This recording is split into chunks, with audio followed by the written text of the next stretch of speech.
The Arleigh Burke-class destroyer functions as a singular, highly automated cyber-physical weapon system.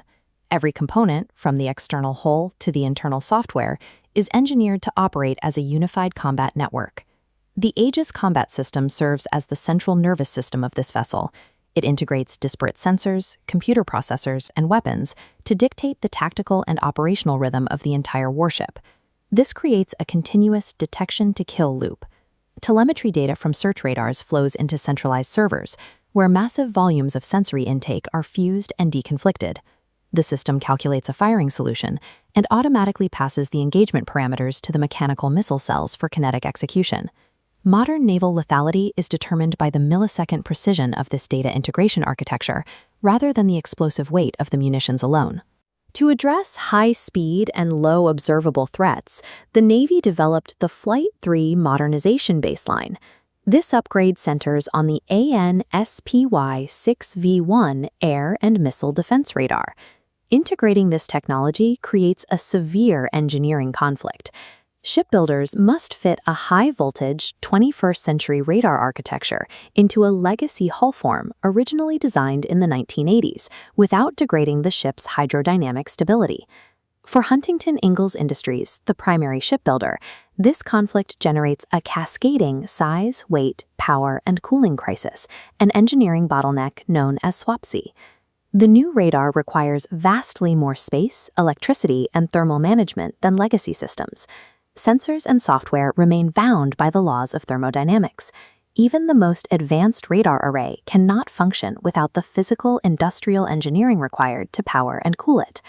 Legacy destroyers utilized passive radars with a single central transmitter. The new SPY-6 utilizes active electronically scanned arrays, or AESA. An AESA radar features thousands of individual solid-state transmit and receive modules, each radiating its own independent signal. These modules utilize gallium nitride, or GaN. GaN is a high-performance semiconductor material that provides superior power efficiency, thermal management, and radio frequency output compared to the materials used in older arrays. Applying gallium nitride results in a 15 decibel sensitivity increase. This makes the SPY-6 approximately 30 times more sensitive than previous radars, effectively doubling the ship's detection range. This sensitivity facilitates integrated air and missile defense, or IAMD. IAMD allows the destroyer to simultaneously track high-altitude ballistic missiles and low-flying cruise missiles without saturating the radar's processing limits. Radar data feeds into the Aegis Command and Decision Suite, running the Baseline 10 software architecture. This computational core fuses the massive volume of incoming telemetry into a single, actionable track picture for the crew. By identifying smaller targets at longer ranges and processing that data instantly, the SPY-6 and Baseline 10 provide fleet commanders with critical additional minutes to evaluate threats and deploy countermeasures.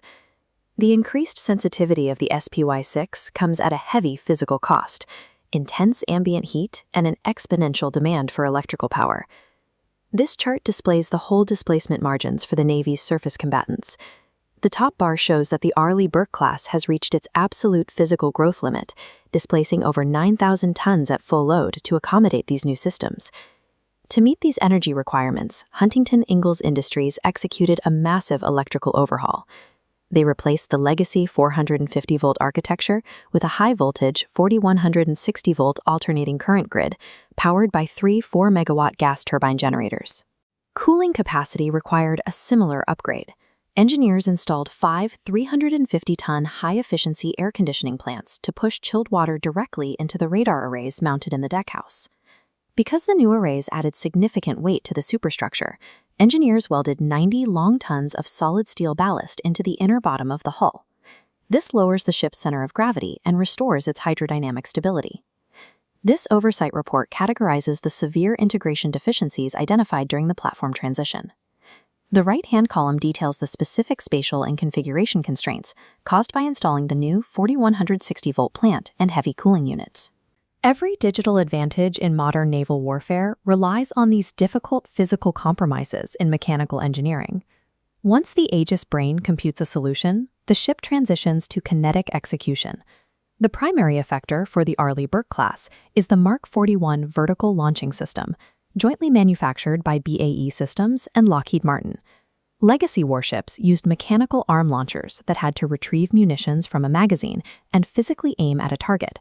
The Mark 41 uses a fixed vertical silo architecture, enabling instantaneous, continuous 360-degree firing. The Mark 41 utilizes a strictly hot launch method. In this configuration, the solid rocket booster of the interceptor missile ignites while the weapon is still locked within its armored canister below the deck. This method presents an extreme thermodynamic challenge. The module must absorb, survive, and rapidly vent the high-pressure rocket exhaust without damaging the ship's structure or detonating adjacent munitions located only inches away. This chart shows how the ship's vertical launch capacity has evolved. By removing the heavy at-sea reload cranes used on earlier models, Flight III destroyers maximize their magazine footprint, fielding a total of 96 launch cells. These strike-length cells provide complete modularity. A single destroyer can mix interceptors for ballistic missile defense, Tomahawk cruise missiles for land attack, and quad-packed munitions that fit 4 small-point defense missiles into a single cell.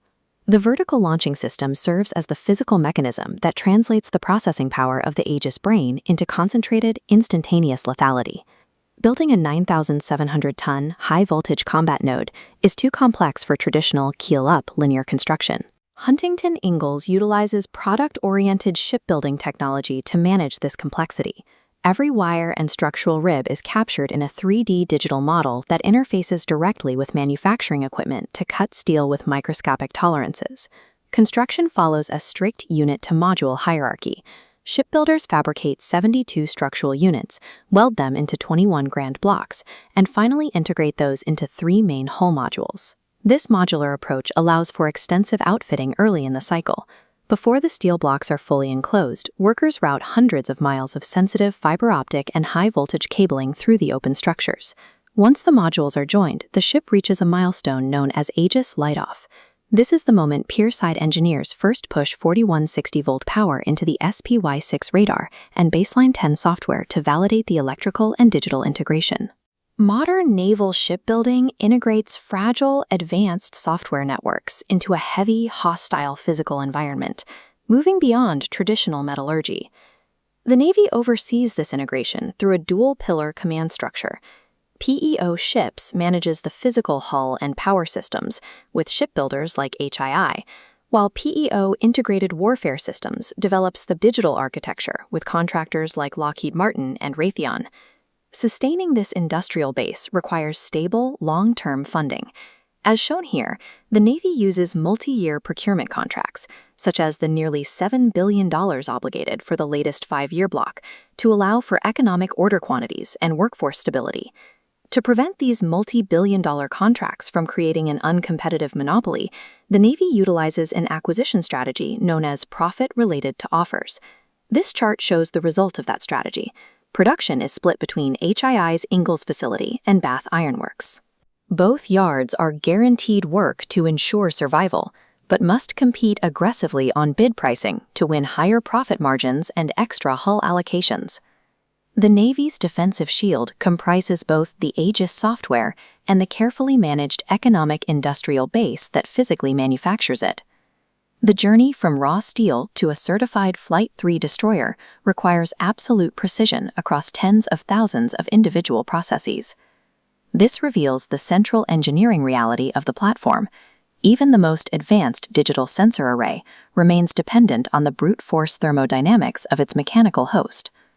By successfully marrying the computational brain of the Aegis combat system with the mechanical brawn of the redesigned Arleigh Burke hull, shipbuilders have created a multi-domain node capable of anchoring American maritime dominance for decades to come.